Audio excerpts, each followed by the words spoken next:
akan berubah, tidak akan dilupakan. Dan pesan-pesan ilahi itu tersampaikan dari generasi ke generasi. Karena tulisan itu berfungsi sebagai pegangan yang pasti, menjadi bukti sejarah yang akurat untuk mencegah terjadinya kehilangan atau tafsir yang melenceng. Sehingga ya Tuhan Yahweh memerintahkan untuk menuliskan firman-Nya. Bukan dihafal, karena hafalan itu bisa lupa ya. Inilah kelemahan dari hafalan. Karena ingatan manusia itu bisa berubah, bisa lupa ya. Sehingga kalau hafalan bisa berkurang dan ditambahi, makanya dituliskan ya.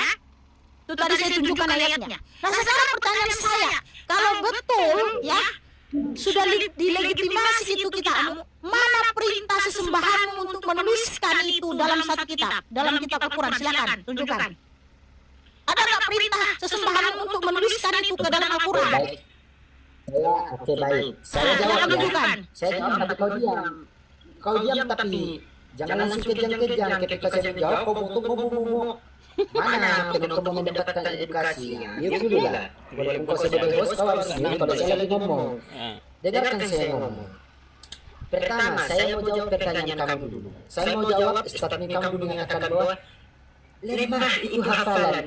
Wah, di dunia ini, jangankan seluruh dunia, di Sulawesi, waktu saya dulu pesantren di sana, itu berapa banyak teman-teman saya atau murid-murid saya yang hafal Al-Quran.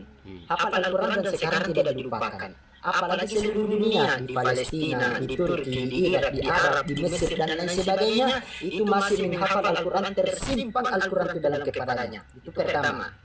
Terus yang kedua, syukron jazakumullah khair, Ridir. Terus yang kedua, di mana perintah Allah untuk menuliskan kitab, untuk menuliskan Al-Quran, itu memang tidak ada. Itu memang tidak ada karena itu bukan syariat. Sabar, jangan berarti tidak ada legitimasinya, legitimasi tidak ada. Tidak ada legitimasi. Saya akan tunjukkan legitimasinya. Di mana legitimasi tersebut? Allah memberikan legitimasi kepada Al-Quran di mana? Di surah Al-Baqarah ayat pertama. Dzalika al-kitab la raiba fi. Inilah kitab Al-Quran yang kami turunkan, tidak ada keraguan di dalamnya. Al-Quran itu yang mana? Al-Quran itu adalah dari Al-Fatihah sampai An-Nas, itu adalah Al-Quranul Karim. Terus yang kedua, di dalam ayatnya yang dikatakan bahwa wa in kuntum fi raibin mimma nazzalna ala abdina fa'tu bi surah. Kalau kamu masih ragu terhadap apa yang kami turunkan kepada hamba-Ku yaitu Muhammad, maka tulislah satu surah sedemikian dengan Al-Quran dan sampai sekarang tidak terbukti. Siapa yang bisa menandingi Al-Quran? Tidak ada.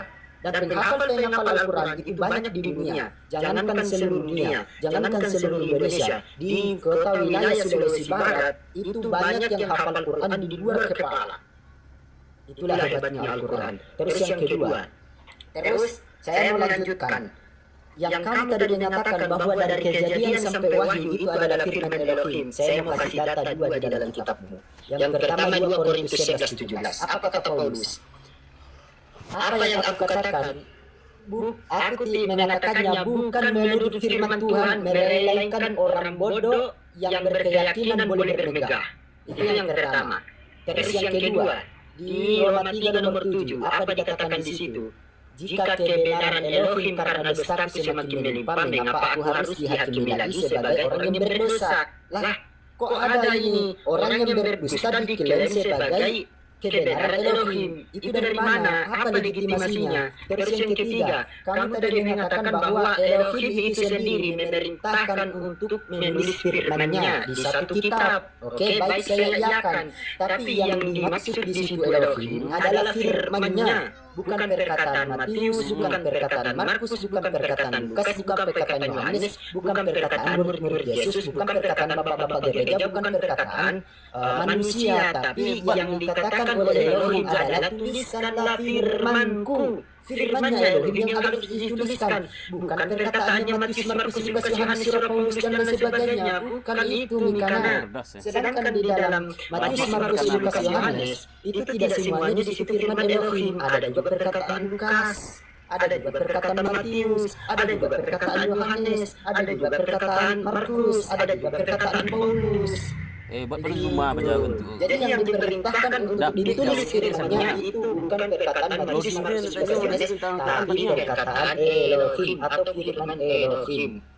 Gitu. Santai nak Udah baca belum? gawe no. Sudah, boleh saya bantah?